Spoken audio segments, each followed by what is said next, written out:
सभी भाई बहनों को शालोम। दानियल के 70 सप्ताह संदेश के 5वें भाग में आप सभी का स्वागत है। हम देखते हैं कि ठीक ऐसा ही तब हुआ था जब यूसुफ को बंदीगृह में डाल दिया गया था और बंदीगृह में 2 पुरुष थे। उनमें से एक मारा गया था और दूसरा बचा लिया गया था। जब यीशु अपनी आजमाइशों या दुख संकट के दौरान क्रूस पर था तो एक चोर नाश हो गया था और दूसरा बच गया था। जब वह महिमा में पहुंचा तो वह खुदा के दाहिने हाथ विराजमान हुआ। जब यूसुफ महिमा में पहुंचा तो वह फिरौन के दाहिने हाथ पर विराजमान हुआ और यूसुफ से मिले बगैर और उससे स्वीकृति प्राप्त किए बगैर कोई भी फिरौन से बात नहीं कर सकता था। और जब यूसुफ महल से बाहर निकलता था, ओह मेरे भाई ब्रैनम एक बार ताली बजाते हैं। जब यूसुफ महल से निकलता था तो तुरहियां फूंकी जाती थीं और उसके आगे आगे एक पुरुष या मुनादी करते हुए दौड़ता था, हर एक घुटना झुक जाए, यूसुफ आ रहा है, आमीन। और जब यीशु महाराजा धीराज के दाहिनी ओर से उठकर आएगा तो तुरहियां फूंकी जाएंगी और हर एक घुटना उसके सामने झुकेगा और हर एक जुबान उसका अंगीकार करेगी, यीशु आ रहा है। निश्चय ही ये क्या बात है। और याद कीजिए, जब वह उसके भाइयों के द्वारा ठुकरा दिया गया था तो उसने क्या किया था। उसे एक अन्य जाति पत्नी मिली थी। उसने मिस्र की एक स्त्री से विवाह किया। जब यीशु को वहाँ पीछे उसके भाइयों में से काट डाला गया था, यहूदी लोग, तो उसने एक अन्य जाति दुल्हन से विवाह कर लिया। परंतु अब वर्षों बाद बच्चे भी पैदा हो चुके थे। यह प्रेम और मनुष्य उसके पास एक परिवार था। इसके बाद एक दिन उसके भाई उससे भेंट करने को आए। अब आप गौर करें, हम इस कथा को जानते हैं। उसने किसी प्रकार उन्हें वापस बुलाने के लिए उसमें उस छोटी सी वस्तु को डाल दिया था और उसने उनके साथ ऐसा अभिनय किया था मानो कि वह उनकी भाषा नहीं जानता है। यद्यपि वह स्वयं एक इब्री था तो भी उसने उनसे बातचीत करने के लिए एक दुभाषी का उपयोग किया। और उसके भाई फिर से वापस आए, वे उसे नहीं पहचान पाए थे। वह एक बहुत शक्तिशाली राजकुमार था। और ठीक अभी भी यीशु इस्राएलियों के पास आता है, उनके बीमार और पीड़ितों को चंगा करता है। और इसके बावजूद भी वे अब तक उसे नहीं पहचान पाए हैं कि वह कौन है, वह मसीहा। आइए अब हम 44वें अध्याय के 27वें पद से पढ़ना आरंभ करते हैं। और तेरे दास मेरे पिता ने हमसे कहा, तुम जानते हो कि मेरी स्त्री से 2 पुत्र उत्पन्न हुए और उनमें से एक तो मुझे छोड़ ही गया। यहाँ पर वे जिसके विषय में बता रहे हैं वह यूसुफ ही था, ठीक वही जिससे वे बात कर रहे थे। और मैंने निश्चय कर लिया कि वह फाड़ डाला गया होगा और तब से मैं उसका मुंह ना देख पाया। सो यदि तुम इसको भी मेरी आंखों की आड़ में से ले जाओ और कोई विपत्ति इस पर पड़े तो तुम्हारे कारण मैं इस पक्के बाल की अवस्था में दुख के साथ अधोलोक में उतर जाऊंगा। वहाँ उनके पास एक छोटा बिन्यामीन था, उसका छोटा भाई। क्या आप जानते हैं कि बिन्यामीन किसको दर्शाता है? इस झुंड को, इन सच्चे इस्राएलियों के इस नए झुंड को जो अब वहाँ 1,44,000 इस्राएलियों की गिनती पूरी करने को जमा हो रहे हैं। यह नई पीढ़ी जो अब आ रही है, वॉल स्ट्रीट वाले लुटेरे नहीं, ना, वे तो कुछ और बारूद के लिए घूसी हैं। वे इस्राएली थोड़ी हैं, वे इस्राएली नहीं हैं। सच्चे इस्राएली तो यह छोटा बिन्यामीन है जो इधर उधर से वहाँ जमा हो रहे हैं, जिन्होंने कभी भी यीशु मसीह का कोई भी वचन नहीं सुना है। तो जब मैं अपने और तेरे पिता और अपने पिता तेरे दास के यहाँ पहुँचूँ और यह लड़का संग न रहे, यह देखते हुए कि उसका प्राण जो इसी लड़के की ज़िंदगी पर अटका रहता है, खुदा का अपना जीवन इस्राएल के साथ बंधा हुआ है, वह उससे विवाहित है। यदि खुदा की इच्छा हुई तो हम यह बस कुछ क्षणों में ही देखेंगे।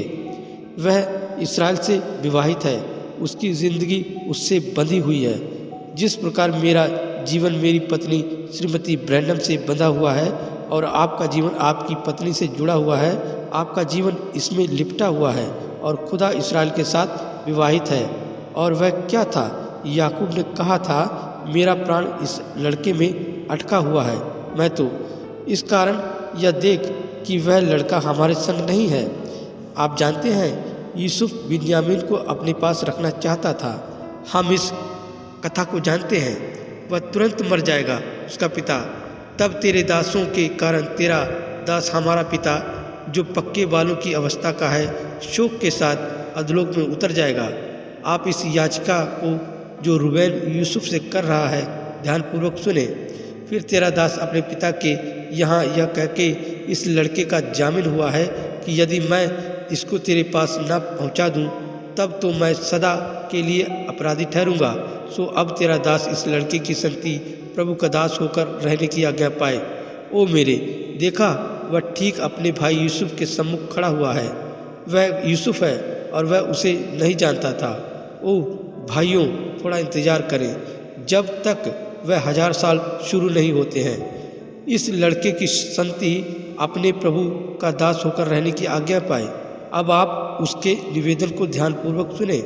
वहाँ पर वह उसे प्रभु कह कर संबोधित कर रहा है और यह लड़का अपने भाइयों के संग जाने दिया जाए, क्योंकि लड़के के बिना संग रहे मैं क्यों कर अपने पिता के पास जा सकूँगा।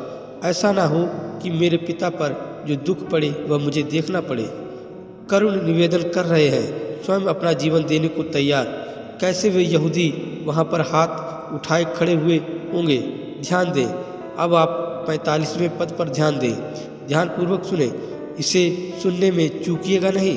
तब यूसुफ उन सब के सामने जो उसके आसपास खड़े थे अपने आप को और रोक न सका।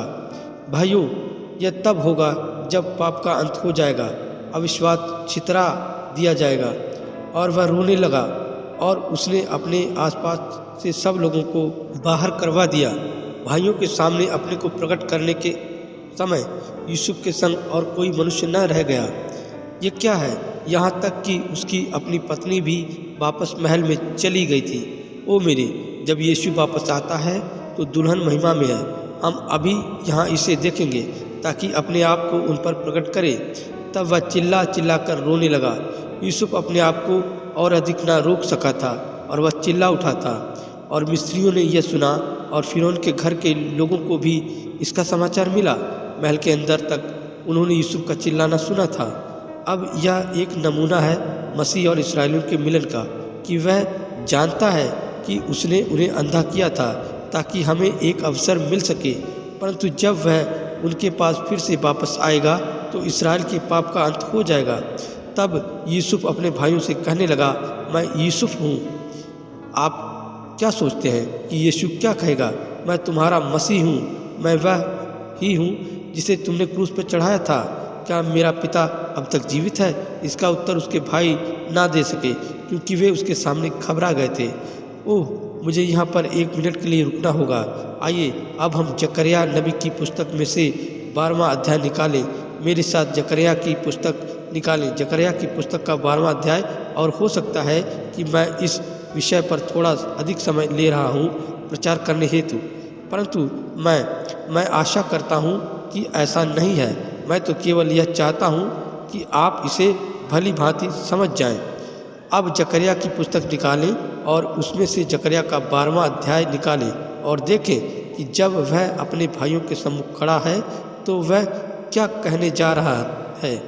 ठीक है, आइए अब हम जकरिया नबी की पुस्तक के 12वें अध्याय के 10वें पद को देखें। पाप का अंत कर दे। अब ठीक, आइए 12वें अध्याय का 10वां पद पढ़ते हैं। गौर कीजिएगा। और यहाँ पर अब वह बचे हुओं के विषय में बता रहा है। यरूशलेम की घेराबंदी, पशु का और सेनाओं इत्यादि का नाश। अब यहाँ पर इन सब का अंत हो जाएगा। यह लगभग 1000 साल के राज्य के आरंभ होने के करीब होगा। यहाँ से ही 1000 सालाना राज्य आरंभ होने को होगा। और मैं दाऊद के घराने और यरूशलेम के निवासियों पर अपना अनुग्रह करने वाली आत्मा कौन सी? आमीन। आश्चर्यजनक अनुग्रह यरूशलेम के घराने और निवासियों पर। यह दानियल का पवित्र नगर है। अनुग्रह और प्रार्थना सिखाने वाली आत्मा उड़ेलूँगा। तब वे मुझे ताकेंगे, अर्थात जिसे उन्होंने भेदा है, और उसके लिए ऐसे रोएंगे जैसे इकलौते पुत्र के लिए रोते पीटते हैं, और ऐसा भारी शोक करेंगे जैसा पहलूठे के लिए करते हैं। सुनिए, जरा सोचकर देखिए वह कैसी सुबह होगी जब वह उनके सामने खड़ा होकर यूसुफ की नाई अपने आप को उन पर प्रकट करेगा। सुनिए, उस समय यरूशलेम में इतना रोना पीटना होगा जैसा मगिदोन की तराई में हद दिमोन, इस शब्द हद द्रिमोन का उच्चारण नहीं कर पा रहा हूँ, मगिदोन में हुआ था। सारे देश में विलाप होगा, हर एक परिवार में अलग अलग। दाऊद के घराने का परिवार अलग और उनकी स्त्रियां अलग, और नातान के घराने का परिवार अलग और उनकी स्त्रियां अलग। लेवी के घराने का परिवार अलग और उनकी स्त्रियां अलग, और शिमियों का परिवार अलग और उनकी स्त्रियां अलग। और जितने परिवार रह गए हैं, हर एक परिवार अलग अलग और उनकी स्त्रियां भी अलग अलग। जब वे खड़े होकर उस अपने प्रियजन को, अपने बहुमूल्य यूसुफ को, जिसे उन्होंने उस रात्रि इनकार करके क्रूस पर चढ़ा दिया था, देखेंगे तो उनका हृदय अत्यंत खेदित हो उठेगा। वे अपने आप से अत्यधिक लज्जित हो उठेंगे और वहाँ बहुत ज़्यादा विलाप होगा।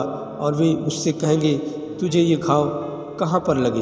वह कहेगा, यह मेरे प्रेमियों के घर में मुझे लगे हैं। क्या आप समझे मेरे कहने का क्या तात्पर्य है? वह उनके पाप का, उनके अविश्वास का अंत करने हेतु यही है वह जिसके लिए वह आ रहा है। और दानियल के इस 70वें वर्ष में, बल्कि 70वें सप्ताह में वह पाप का अंत करने, उसे दूर करने के लिए आ रहा है। क्या अब आप इसे समझ गए हैं? पहला क्या था? अपराध का होना बंद हो, पाप का अंत हो। नंबर 3, अधर्म का प्रायश्चित किया जाए। आप जो इसे लिख रहे हैं उनके लिए। और वैसे भी अभी मेरे पास वचन के 6 और लेख थे, परंतु मैं उन्हें छोड़कर आगे निकल रहा हूँ क्योंकि बहुत गर्मी है। हम बहुत अधिक समय नहीं लेना चाहते हैं। मैं तो आपको इसके विषय में जितना अधिक बता सकता हूँ उतना बताना चाहता हूँ, परंतु मैं आपको अधिक देर तक यहाँ पर रोके नहीं रखना चाहूँगा, ठीक है? अधर्म का प्रायश्चित किया जाए। कोई गलत या बुरा कार्य करना ही अधर्म है। जैसा उन्होंने क्रूस पर किया था, उसने मेल मिलाप किया था, परंतु यह प्रायश्चित उनके लिए लागू नहीं होगा। यह उनके लिए लागू नहीं हुआ था। क्यों? क्योंकि वे अंधे कर दिए गए थे और इसे देख नहीं सके थे। और उन्हें क्यों अंधा किया गया था? आप कह सकते हो, अच्छा हो सकता है आज क्योंकि मैं अंधा हूँ आप जानबूझकर अंधे हैं। वे इसलिए अंधे थे क्योंकि खुदा ने उन्हें अंधा किया था, परंतु तुम अंधे हो क्योंकि तुम जानबूझकर अंधे बने रहना चाहते हो। तुम्हारे लिए कोई मेल मिलाप नहीं है। यीशु ने उनसे कहा था, यदि तुम विश्वास नहीं करते हो कि मैं ही वह हूँ तो तुम अपने पापों में मरोगे। यह सही बात है। आइए अब हम फिर से जकरिया नबी की पुस्तक निकालते हैं और उसका 13वां अध्याय। अब आप इसे सुनिए। प्रायश्चित किया जाए। अब कहाँ यह मैं किसी को देख रहा था कि वह इसे सुने, परंतु हो सकता है प्रभु ही किसी न किसी रीति से इसे बताएगा। उस दिन वहाँ होगा, उस दिन वहाँ। डॉक्टर स्कोफील्ड ने यहाँ नीचे वाले लेखों में या अपने अवतरणों के शीर्षकों में यह बताते हैं, बचे हुए शेष इसराइली जिन्होंने प्रायश्चित किया है क्रूस की ओर ताकते हैं। अधर्म का प्रायश्चित किया जाए। वह गलत या बुरा कार्य जिसके विषय में आप भली भांति जानते हैं कि आपको नहीं करना चाहिए और फिर भी आप उसे कर देते हैं, ये ही अधर्म है। यदि मैं अपने हृदय में अधर्म बनाए रखता हूँ तो खुदा मेरी नहीं सुनेगा। आइए अब हम जकरिया नबी की पुस्तक के 13वें अध्याय के पहले पद से पढ़ना आरंभ करें। उसी समय दाऊद के घराने और यरूशलेम के निवासियों के लिए पाप और मलिनता धोने के निमित्त एक बहता हुआ सोता होगा। वहाँ पर एक भवन खुला हुआ होगा। आइए अब हम इसे आगे और पढ़ते जा सकते हैं। मैं चाहता हूँ कि आप इसे चिन्हित कर लें ताकि आप इसे पढ़ सकें, परंतु अभी मैं इसे 6वें पद से पढ़ना आरंभ करूँगा और 10वें पद तक पढ़ूँगा, ठीक है? आइए अब हम पढ़ते हैं और देखते हैं, बल्कि 9वें पद से पढ़ते हैं। तब एक उससे पूछेगा, तेरे हाथ में ये घाव कैसे हुए? तब वह कहेगा, ये वे ही हैं जो मेरे, आइए देखें, दोस्त के घर में मुझे लगे हैं। सेनाओं के यहोवा की यह वाणी है, हे तलवार मेरे ठहराए हुए चरवाहे के विरुद्ध और उस पुरुष के विरुद्ध जो मेरा साथी है उसके विरुद्ध चल। तू उस चरवाहे को काट, तब भेड़ बकरियां तितर बितर हो जाएंगी और बच्चों पर मैं अपना हाथ बढ़ाऊंगा। अब यीशु ने भी इसी लेख का हवाला दिया था। देखा, मैं चरवाहे को मारूंगा और भेड़ तितर बितर हो जाएंगी। परंतु अगले पैरा पर ध्यान दें। यीशु ने इस पद में से केवल इतना ही बोला था, परंतु आप इसके अगले वाक्य पर गौर करें। यह क्या बताता है? इस पद के दूसरे भाग में यह कहा गया है, और बच्चों पर मैं अपना हाथ बढ़ाऊंगा। कौन? यह बिन्यामीन समूह है जो अब सामने आ रहा है, और इन्हीं के लिए यह कहा गया है, और बच्चों पर मैं अपना हाथ बढ़ाऊंगा। चरवाहे को मारो। पहले इस्राएल ने चरवाहे को मारा और फिर भेड़ें सारे संसार में तितर बितर हो गई। परंतु खुदा ने कहा, परंतु मैं अपना हाथ बढ़ाऊंगा ताकि अंत के दिनों में उन बच्चों को ले आए। कब? जब अधर्म का प्रायश्चित हो जाएगा, तब इस्राएल उद्धार पाएगा, उनमें से प्रत्येक। आइए अब हम यशाया निकालें।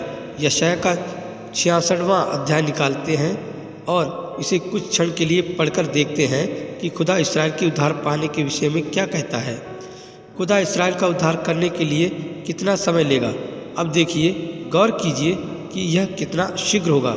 यशाया के 66वें अध्याय के 8वें पद में बताया गया है। यदि आप इसे पूरे अध्याय को पढ़ना चाहते हैं तो आप पढ़ सकते हैं। ठीक है। ऐसी बात किसने कभी सुनी? किसने कभी ऐसी बात देखी? क्या पृथ्वी एक ही दिन में उत्पन्न हो सकती है? क्या एक जाति क्षण मात्र में ही उत्पन्न हो सकती है? क्योंकि सैयोन की पीड़ाएं उठी ही थी कि उससे उसकी संतान उत्पन्न हो गई। ज्यों ही सैयोन ने यह देख लिया कि वह ही उसका मसीह था, वह एक ही दिन में नया जन्म पा जाएगी। पापों का प्रायश्चित और अधर्म का अशुद्धता का प्रायश्चित हो जाएगा। ओ मेरे, उन्होंने वो ही किया जो दुष्टता थी, उनके अधर्म का प्रायश्चित किया गया था। नंबर 4, युग युग की धार्मिकता लाई जाए। यह ही चौथा उद्देश्य था जिसके लिए वह आया था। चौथी चीज जो वह करने आया था, युग युग की धार्मिकता प्रकट करे।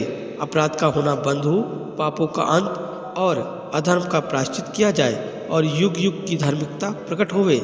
जब इस्राएल के अपराध का होना बंद हो गया था, जब इस्राएल का अपराध, अब हम देखेंगे। मैं चाहता हूँ कि आप इसे समझ जाओ, क्योंकि जब हम उस स्त्री और उस लाल अजगर के बाहर निकाले जाने को देखेंगे तो आपको फिर से वचन के इसी लेख को देखना होगा।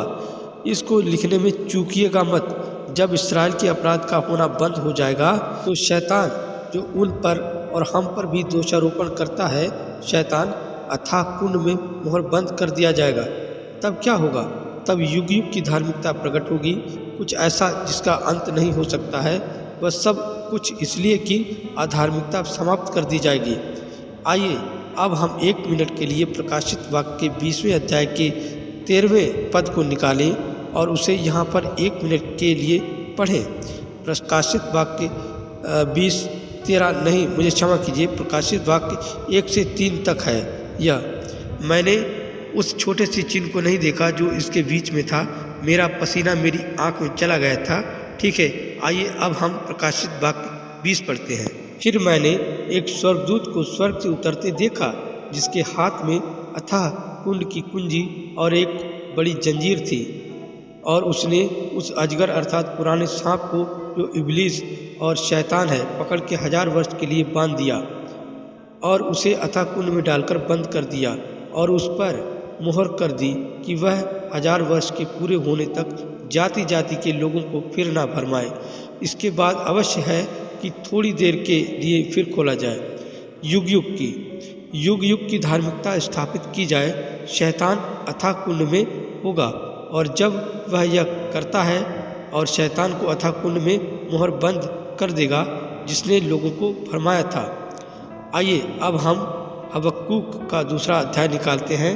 हबक्कूक दूसरा अध्याय, और अब हम यह देखेंगे कि उसने इस पुराने सांप को क्यों मुहरबंद किया और यह किस लिए किया गया, और इसको मुहरबंद कर दिए जाने के ठीक उपरांत क्या घटित होता है। ओह, मैं इसे पसंद करता हूँ। क्या आप नहीं करते हैं मंडली? आमीन। यह हम पर किसी बात को प्रकट करता है। हबक्कुक 2 अध्याय और 14वां पद। मेरा यकीन है कि यही है वह पद जिसे मैं पढ़ना चाह रहा हूँ। जब ऐसा होता है अब गौर कीजिए, क्योंकि पृथ्वी यहोवा की महिमा के ज्ञान से ऐसी भर जाएगी जैसे समुद्र जल से भरा हुआ है। ओ मेरे भाई ब्रैनम ताली मारते हैं। दूसरे शब्दों में, जब बैरी बंद कर दिया जाता है तब पापों का अंत आ जाता है, तो युग युग की धार्मिकता प्रकट होती है। शैतान को अथाह कुंड में मोहरबंद कर दिया जाएगा और पृथ्वी खुदा के ज्ञान से ऐसी भर जाएगी जैसे समुद्र जल से भर जाता है। आमीन। खुदा की महिमा होवे। भाइयों, ऐसा ही होने जा रहा है। तब स्त्रियां भली स्त्रियां होंगी और पुरुष सज्जन होंगे। आमीन। जब प्रभु का ज्ञान पृथ्वी सागर आसमान को भर देगा और ओह मेरा हृदय कराहता पुकारता है मधुर मुक्ति के उस दिन के लिए जब हमारा यीशु पृथ्वी पर फिर से वापस आएगा। आमीन। ठीक है, अब तब फिर 1000 साल का राज होगा। ऐसा तब होगा जब 1000 साल का राज होगा, जब नगर का निर्माण किया जाएगा। मेरे पास वचन के 6 लेख हैं, परंतु हम जल्दी करेंगे। अब जब हम वापस आएंगे तब मैं इन दूसरे लेखों को भी लूँगा, परंतु अभी तो बस आपको एक ऊपरी जानकारी दे दूँ सरसरी तौर पर। नंबर 5, दर्शन की बात पर और भविष्यवाणी पर छाप करने के लिए। देखिए, दूत दर्शन की बात पर और भविष्यवाणी पर छाप करने आया था। टेप का एक हिस्सा गायब है। मुझे कहने में बहुत खराब लग रहा है, परंतु एक महान लेखक ने, जिसके विषय में मैं उस दिन पढ़ रहा था, यदि उसने इसे पूरी तरह गड़बड़ा ही नहीं दिया था क्या? उसने कहा कि वह क्या था, अब बस यह दर्शाने के लिए कि वह कितना मूर्खतापूर्ण था। ओह मुझे माफ़ कीजिएगा, मेरा अर्थ यह नहीं था। नहीं, वास्तव में मेरा यह तात्पर्य नहीं था। एक आदमी बगैर अभिषेक के। देखिए, उस व्यक्ति ने कहा, आप देखें यहाँ पर वे दर्शन और भविष्यवाणियाँ हमेशा केवल यहूदी कलीसिया के लिए थी। और बोला, दानियल के समय से जब दानियल आया था, इसका मतलब यह था कि उन्हें ना तो कोई दर्शन मिलेंगे और ना ही कोई भविष्यवाणी। और कहा, और ये सभी बातें जिनके विषय में वे आज बताते हैं कि उन्हें दर्शन और भविष्यवाणी मिली है, ये सब शैतान की ओर से है। दर्शन और भविष्यवाणी जैसी कोई चीज़ नहीं है। भाई, दानियल के बाद भी दर्जनों भविष्यवक्ता हुए थे।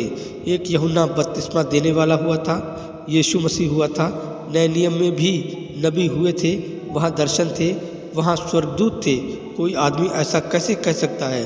परंतु आप देखें, ऐसा स्वार्थपूर्ण उद्देश्य के साथ किया जाता है, लोगों पर कुछ बातें थोपने के प्रयास में कि इसे कलीसिया का एक छोटा सा सिद्धांत या मत बना लिया जाए, या ऐसी व्यर्थ की छोटी कोई बात जो लोगों के लिए वास्तविकता बना दी जाए। और यदि लोगों के पास पवित्र आत्मा ना हो तो वे ऐसी बातों के द्वारा भरमा लिए जाएंगे। अब आइए कुछ ऐसा ग्रहण नहीं करते हैं जो किसी मनुष्य ने कहा है। अब ऐसी बातों को सत्य प्रमाणित करने हेतु वचन का एक भी लेख नहीं है। मैं ऐसी बातों को भला कैसे अपना सकता हूँ? ठीक है, आइए अब हम देखते हैं कि वास्तव में यह छाप करना क्या है। गौर कीजिए, वह यह ही करने आया था कि वह दर्शन और भविष्यवाणी पर छाप कर दे।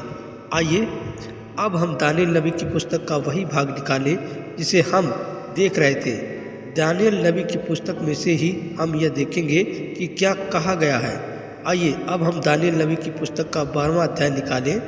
अब जब हम दानियल नबी का 12वां अध्याय देख रहे हैं, अब क्या हम चालू करें और पढ़ें। जब आप अपने अपने घर जाएं तो आप इसके पहले पद से लेकर अंतिम पद तक पढ़ें। अब हम यहाँ पर इसे केवल पहले पद से लेकर चौथे पद तक पढ़ेंगे। उसी समय मिकाएल नाम बड़ा प्रधान, जो तेरे जाति भाइयों का पक्ष करने को खड़ा रहता है, वह उठेगा। अब यह अंतिम समय होगा, तब ऐसे संकट का समय होगा जैसा किसी जाति के उत्पन्न होने के समय से लेकर अब तक कभी ना हुआ होगा। ऐसा तब होगा जब मसीह विरोधी, जब पहली मोहर का सवाल निकलता है, जब वह आता है। यहाँ तक कि इस समय तक उस समय में नहीं जब टाइटस ने यरूशलेम की दीवारों को अपने कब्जे में ले लिया था। ऐसा तो तब केवल एक ही स्थान पर हुआ था, परंतु जिस समय के विषय में यहाँ उल्लेख किया जा रहा है वह तब होगा जब वह मसीह विरोधी, जब वह प्रधान जिसे आना है आएगा।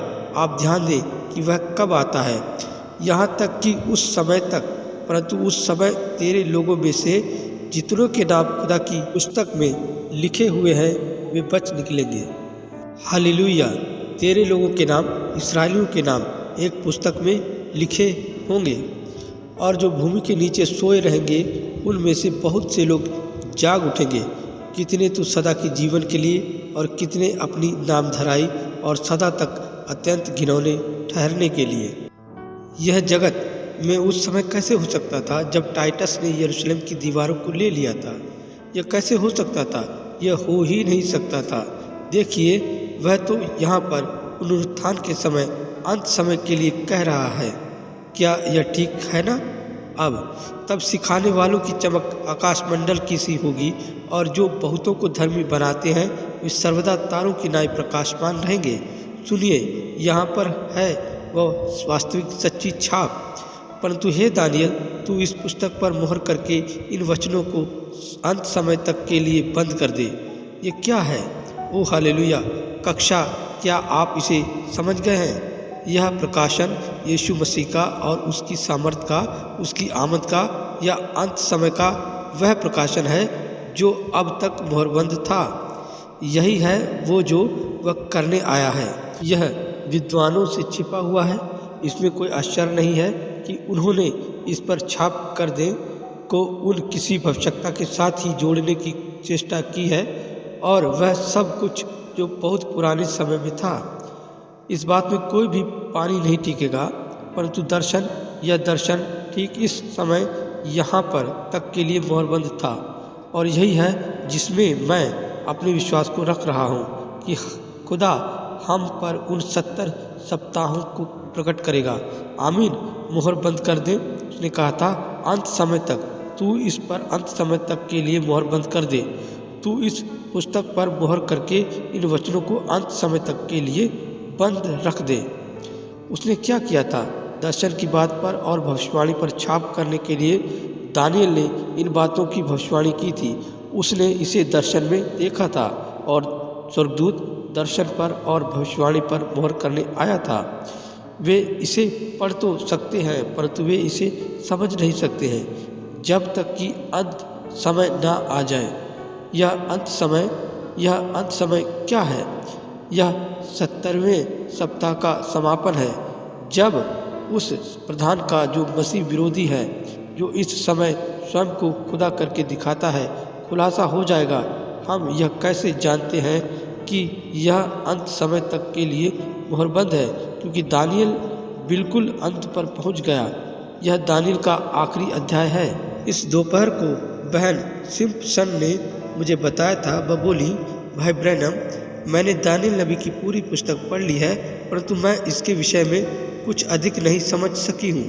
मैं इसका पूरा अध्ययन करने के बावजूद भी शुरुआत से अंत तक कुछ नहीं समझी।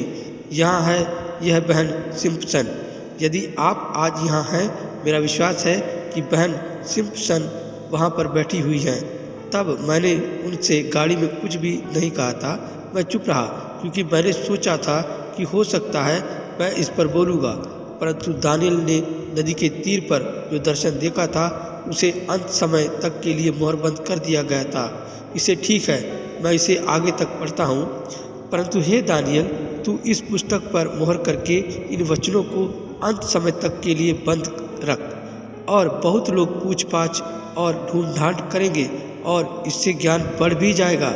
यह सब सुन मुझ दानियल ने दृष्टि करके क्या देखा कि और दो पुरुष खड़े हैं, एक तो नदी के इस तीर पर और दूसरा नदी के उस तीर पर। तब जो पुरुष सन के वस्त्र पहने हुए नदी के जल के ऊपर था, उससे उन पुरुषों में से एक ने पूछा, इन आश्चर्य कर्मों का अंत कब तक होगा? अब आप सुने। तब जो पुरुष सन का वस्त्र पहने हुए नदी के जल के ऊपर था, उसने मेरे सुनते दाहिना और बायां अपने दोनों हाथ स्वर्ग की ओर उठाकर सदा जीवित रहने वाले की शपथ खाकर कहा, यह दशा 3.5 काल तक रहेगी, यह दशा 3.5 काल तक रहेगी। अब हमको यह सही प्राप्त होगा, समय व आधा समय। अब आप ध्यान दें, जब हम दानियल के 70 सप्ताहों का अध्ययन करेंगे तो हम देखेंगे कि यह किस प्रकार निकल कर आता है। यह वह समय है जब यह भेद प्रकट होगा। ठीक है, यह दशा 3.5 काल तक रहेगी। और जब वह यहाँ पर वह व्यक्तिगत सर्वनाम है जो कि मसीह विरोधी है, पवित्र लोगों की शक्ति को छिन्न भिन्न करके समाप्त कर देगा। अर्थात जब पवित्र प्रजा की शक्ति टूटते टूटते समाप्त हो जाएगी। ऐसा तब होगा जब वह अपनी वाचा को सप्ताह के मध्य में ही तोड़ देगा, तब ये सब बातें पूरी होंगी। आमीन। यह बात मैं सुनता तो था परंतु कुछ न समझा। तब मैंने कहा, हे मेरे प्रभु, इन बातों का अंत फल क्या होगा? उसने कहा, हे दानियल, अपने रास्ते चला जा, क्योंकि ये बातें सभा कहती है अंत समय के लिए बंद है। ओह, आप लोग इसे भूलिएगा नहीं, क्योंकि ये बातें अंत समय के लिए बंद हैं और इन पर मोहर दी हुई है।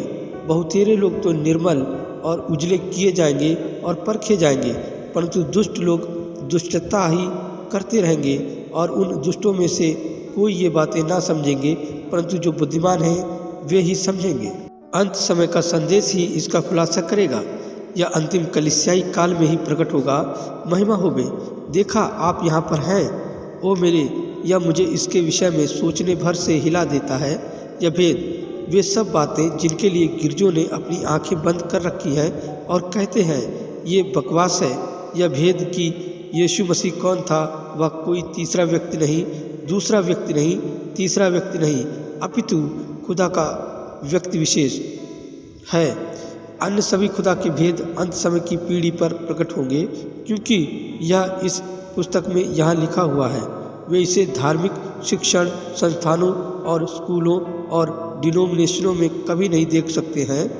जिस तरह यहूदी भी यीशु को मसीह के रूप में देख नहीं पाए थे, इसमें कोई आश्चर्य नहीं है कि वे यह सोचने का यत्न करते हैं कि आप बाबले हैं। इसमें कोई आश्चर्य नहीं है कि वे यह सोचते हैं कि आप मूर्ख हैं।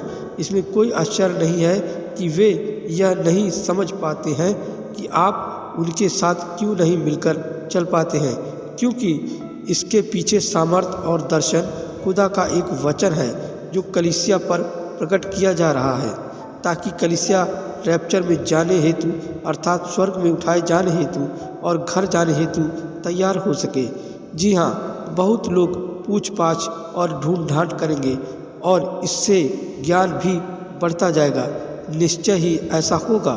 अब देखिए और कौन सी दूसरी बात है जिसका खुलासा होगा। आप आज कलीसियाओं को देखिए।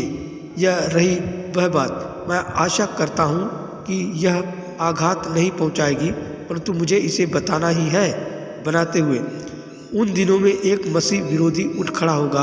अब स्मरण रहे, जब हम मोहरों का अध्ययन करेंगे तो हम देखेंगे कि वह मसीह विरोधी सवार के रूप में उन मोहरों में आता है।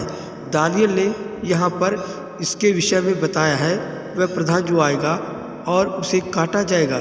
लोगों के अधर्म का प्रायश्चित करने हेतु मसीह को काटा जाएगा।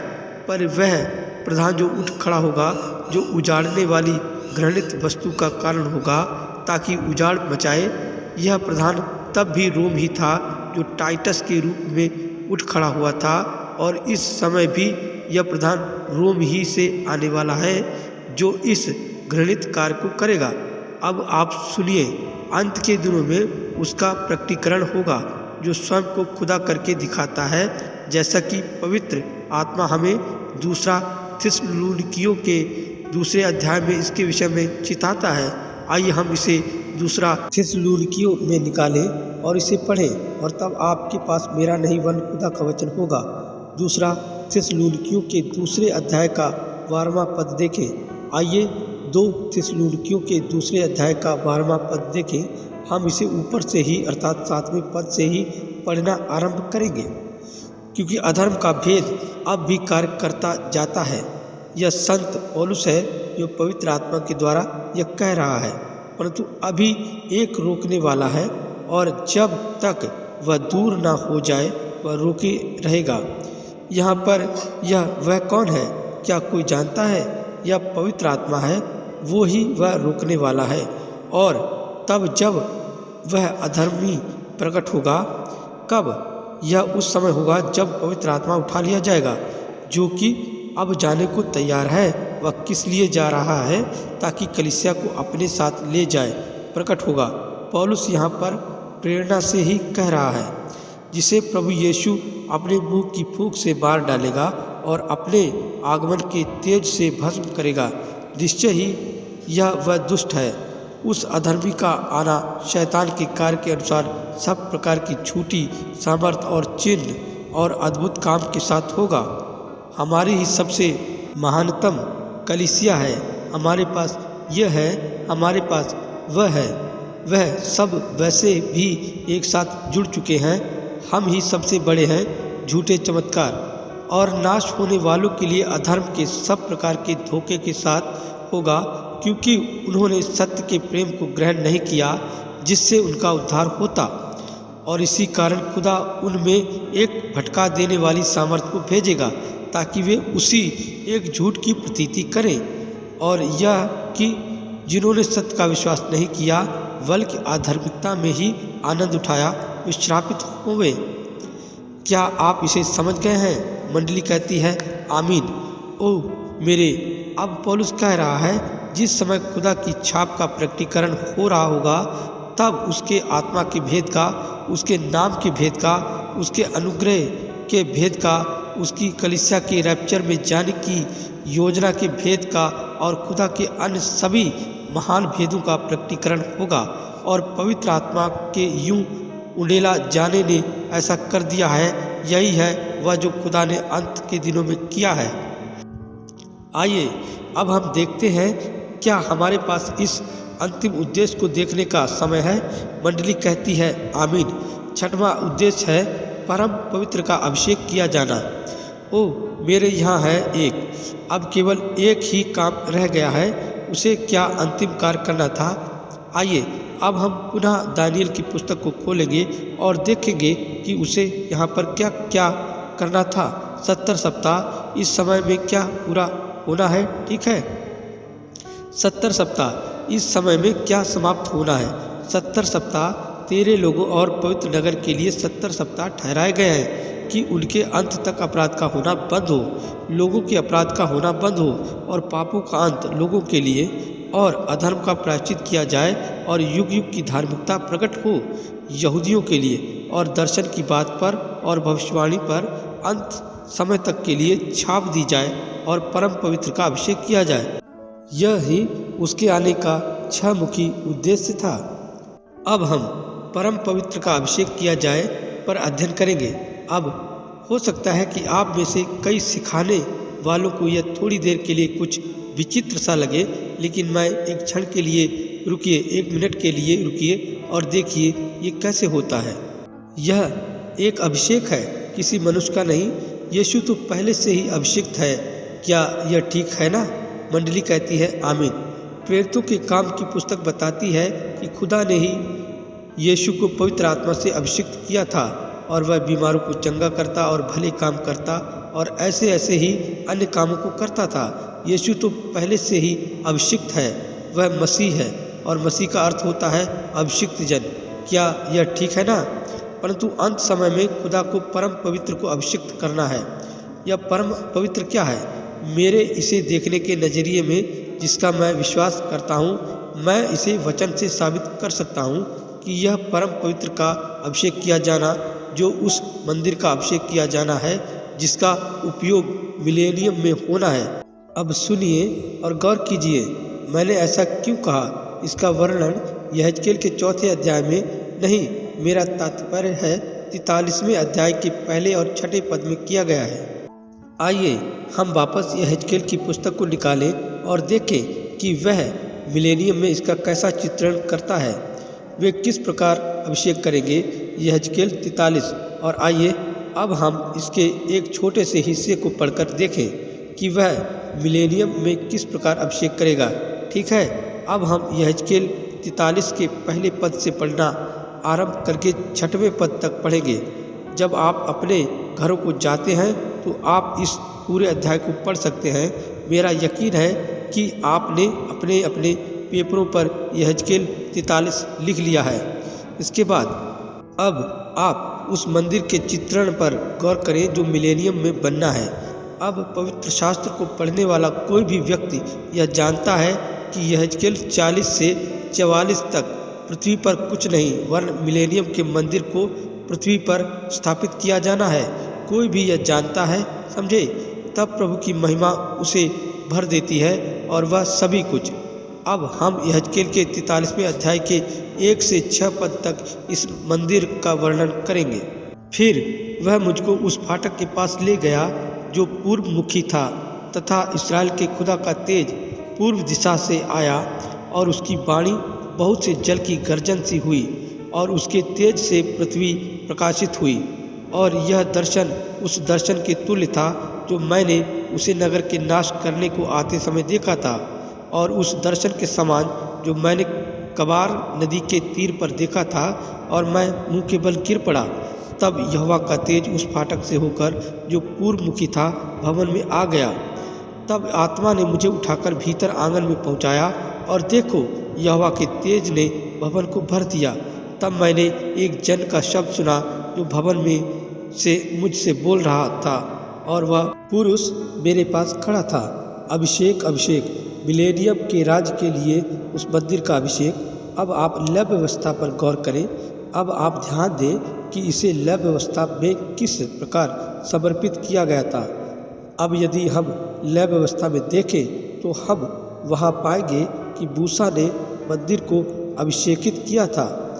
अब जबकि हम इसका अध्ययन कर रहे हैं तो आइए हम इसे लय व्यवस्था में देखें। इसे देखने हेतु हमारे पास काफ़ी समय है। आइए हम लय व्यवस्था की पुस्तक निकालते हैं और देखते हैं कि कब मूसा ने मंदिर को अभिषेक किया था। आइए हम लय व्यवस्था का 8वां अध्याय निकालें। मुझे इन वचनों से मिला कर पढ़ना बहुत अच्छा लगता है। क्या आपको ऐसा करना अच्छा नहीं लगता? मंडली कहती है आमीन। और जब आप ऐसा करते हैं तो आपको उसकी तस्वीर प्राप्त हो जाती है जिसे हम देख रहे होते हैं और जो हम कर रहे होते हैं। अब आप में से कोई ऐसा महसूस करता है कि हम इसके संदर्भ में यदा कदा ही वचनों का उपयोग कर रहे हैं। अब आइए हम लय व्यवस्था का 8वां अध्याय निकालेंगे और मैंने इस अध्याय के 10वें पद को रेखांकित किया हुआ है। आप लय व्यवस्था 8 का 10 नोट कर लें। आइए अब हम इसे पढ़ते हैं। तब मूसा ने अभिषेक का तेल लेकर निवास का और जो कुछ उसमें था उन सब का अभिषेक करके उन्हें पवित्र किया और उस तेल में से कुछ उसने वेदी पर 7 बार छिड़का और कुल सामान समेत वेदी का और पाए समेत हौदी का अभिषेक करके उन्हें पवित्र किया। और उसने हारून के सिर पर तेल उंडेलकर उसका अभिषेक किया कि वह पवित्र हो। जब इस्राएली अपनी यात्रा में थे तो मूसा ने जंगल में उपासना आराधना वाले मंदिर का इस्राएल की संतान के लिए पवित्रीकरण एवं अभिषेक किया। उसे अभिषिक्त किया गया था। आइए अब हम दूसरा इतिहास निकालेंगे और हम मंदिर का समर्पण देखेंगे। और हम देखेंगे जब मंदिर को समर्पित किया जा रहा था तो पवित्र आत्मा ने मंदिर में आकर अपना स्थान ग्रहण कर लिया था। और तब आप गौर करें कि क्या होता है। दूसरा इतिहास में 5वां अध्याय और उसके 13वें पद। हम दूसरे इतिहास के 5वें अध्याय के 13वें पद से पढ़ना आरंभ करेंगे। तो जब तुरहियां बजाने वाले और गाने वाले एक स्वर में यहोवा की स्तुति और धन्यवाद करने लगे और तुरहियां झांझ आदि बाजे बजाते हुए यहोवा की यह स्तुति ऊंचे शब्द से करने लगे कि वह भला है और उसकी करुणा सदा की है। तब यहोवा के भवन में बादल छा गया और बादल के कारण याजक लोग सेवा टहल करने को खड़े न रह सके क्योंकि यहोवा का तेज खुदा के भवन में भर गया था। और खुदा उस भवन में जिसका अभिषेक किया जाना था आया और वह भवन खुदा को समर्पित किया गया था ताकि लोग उसमें आकर खुदा की आराधना कर सके। अतः तेरे पवित्र स्थान का नहीं अपितु परम पवित्र स्थान का अभिषेक होना है। और हमने गौर किया है कि नया यरूशलेम ही वह परम पवित्र स्थान है और अभिषेक इस नए यरूशलेम के ऊपर होगा जो खुदा के पास से स्वर्ग पर से नीचे उतरेगा और वह उस दुल्हन के समान श्रृंगार किए हुए है जो अपने पति के लिए श्रृंगार किए होती है। वह अभिषेक उन लोगों के ऊपर होगा। अब जब जरुब्बाबेल ने मंदिर का पुनः निर्माण करके उसे समर्पित किया था तो मंदिर का फिर से अभिषेक नहीं किया गया था, क्योंकि उसे तो पहले ही अभिषिक्त किया जा चुका था और उसे तो उठा दिया गया था या उसे फिर से खड़ा किया गया था, उसे उजाड़ दिया गया था। इसके पश्चात जब मंदिर का पुनः निर्माण किया गया तब वह पुनः स्थापित किया गया था। वह बर्बादी जो उस पर आई थी तो उसे दोबारा स्थापित किया गया था, सो उसका फिर से अभिषेक नहीं किया गया था। जब उसका एक बार अभिषेक कर दिया गया था तो वो ही अभिषेक आगे भी बना रहा था और तब से लेकर इस समय तक बना हुआ है। परंतु जब खुदा मिलेनियम के मंदिर को स्थापित करेगा तो वह परम पवित्र का अभिषेक करेगा। वह तेरे पवित्र स्थान का नहीं वरन परम पवित्र स्थान का अभिषेक करेगा। परंतु यह तब होगा जब राजाओं का राजा 1000 वर्ष के लिए अपने सिंहासन पर आसीन होगा। महिमा होवे तब वहाँ समाप्ति हो चुकी होगी और परम पवित्र का अभिषेक किया जाना ही अंतिम कार्य होगा। जब मंदिर को खड़ा कर दिया जाएगा तो पुनरुत्थान आ चुका होगा। इस्राएली लौट चुके होंगे, मसीह और उसकी दुल्हन आ चुके होंगे। 1,44,000 इस्राएली पर छाप हो चुकी होगी। मिलेनियम आरंभ हो चुका है। तब वहाँ परम पवित्र स्थान को अभिषिक्त किया जाएगा। पवित्र अति पवित्रतम का एक अभिषेक होगा, जबकि परम पवित्र स्थान वह स्थान है जहाँ खुदा करूबों के मध्य होकर रहता है और इस समय मसीह उस परम पवित्र स्थान में विराजमान होगा उस अभिषेक के साथ जो उस पर होगा। और उन्हें वहाँ सूर्य की कोई आवश्यकता नहीं होगी, क्योंकि मेमना ही नगर के मध्य में ज्योति होगा। जैसा बुजुर्ग अंकल जिम कहा करते थे, उस नगर में कभी सूर्य अस्त न होगा, न कभी होगा, वहाँ कभी अंधियारा न होगा, क्योंकि मसीह अभिषिक्त किया हुआ ही वहाँ का उजाला होगा। और वह महाराजा आएगा और 1000 वर्ष तक राज्य करने हेतु अपने सिंहासन पर विराजमान होगा। आइए हम इसे यिर्मयाह 3:12-18 में पढ़ें। मेरा यकीन है कि यह यिर्मयाह के 18वें अध्याय में ही है। जी हाँ, नहीं, मुझे क्षमा कीजिए, यह यिर्मयाह का 12वां अध्याय है। और आइए हम इसे पढ़ना आरंभ करते हैं। यिर्मयाह 3, मुझे क्षमा करें यिर्मयाह, मैंने इसे यहीं कहीं लिखा हुआ है। जब मैं अध्ययन कर रहा था पवित्र आत्मा ही मुझे पवित्र शास्त्र में जगह व जगह ले गया था और मैंने अपनी सबसे अच्छी कोशिश करके उन्हें लिख लिया था। ठीक है, अब हम यिर्मयाह के 3 अध्याय के 12वें पद से 18वें पद को मिलाकर पढ़ेंगे। आइए हम इसे पढ़ते हैं। तू जाकर उत्तर दिशा में ये बातें प्रचार कर और कह कि यहोवा की यह वाणी है, हे भटक गई इस्राएल, लौट आ, मैं तुझ पर क्रोध की दृष्टि ना करूँगा, क्योंकि यहोवा की यह वाणी है, मैं करुणामय हूँ, मैं सर्वदा क्रोध ना रखे रहूँगा। केवल अपना यह अधर्म मान ले कि तू अपने खुदा यहोवा से फिर गई थी और सब हरे पेड़ों के तले इधर उधर दूसरों के पास गए। यही है वह जो उन्होंने किया पूरब पश्चिम और हर एक देश में, समझे। और उस आवाज़ को, मेरी आवाज़ को तुमने नहीं माना। यहोवा की यह वाणी है, वापस फिरो, अब आप इसे सुने। हे भटक गए बच्चों, लौट आओ, यहोवा की यह वाणी है, क्योंकि मैंने तुमसे विवाह किया है। मैंने ही तुम्हारी आंखों को अंधा किया था ताकि मैं अन्य जाति को एक अवसर दूं। परंतु तुम लौट आओ, क्योंकि मैं तुम्हारे साथ विवाहित हूँ। यहोवा की यह वाणी है, तुम्हारे प्रत्येक नगर पीछे एक और प्रत्येक कुल पीछे 2 को लेकर मैं सिय्योन में पहुँचा दूंगा। वह सब जो अपने को यहूदी कहते हैं अंदर नहीं जाएंगे, पर वह चुना हुआ झुंड ही जाएगा। वह छोटा बिन्यामीन जो वहाँ पर यूसुफ के पास आया था, वह झुंड जो हर एक राष्ट्र से निकलकर आया है, हर नगर और परिवार पीछे एक। और मैं तुम्हें सिय्योन लेकर आऊँगा और मैं तुम्हें तुम्हारे मन के अनुकूल चरवाहा दूंगा, जो ज्ञान और बुद्धि से तुम्हें चराएगा।